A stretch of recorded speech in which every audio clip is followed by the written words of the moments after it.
Nos toma nota que na nosso ministério, aqui no bestuurskantoor, desde que a sali é notícia que o diretor temporalmente não está no trabalho, nós temos uma avalanche de pessoas que estão bem aqui, ou que estão chama para pedir, para nos ajudar, para não ir no terreno, ou para não petição para terreno agora agilizar.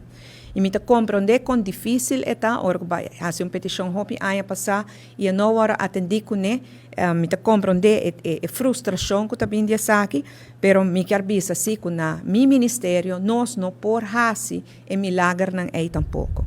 Nós temos decisão já de algum ano passar, desde ano 2020, caminha com a traspassar a autoridade para o que trata o otorgamento de terreno na direção, na diretor, ou diretor suplente, na time de 4 pessoas que está encarregado com isso aqui. Mas nós queremos pedir paciência na tur essa que está guardando, agora que na ênfase está para eliminar o atraso não que tem na DEP para esse não quase na petição por haia contexto de na petição. Se sei tá a exigência que o governo apone. Nós não por vai tomar decisão quem se tá haia, quem não tá haia.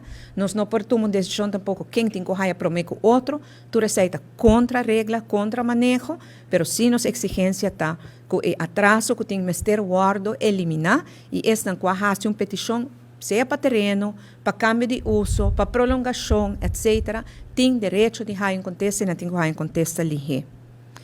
E meta está também para, através de DEP, nós sostener e estimular o desenvolvimento que é necessário aqui na Aruba. E, claro, se tem o trabalho atrasado e não está logra, e pensei, agora que nós ênfase está eliminar o atraso, mas tanto que é possível, para assim, por seguir trabalhar e criar o desenvolvimento que nós estamos buscando.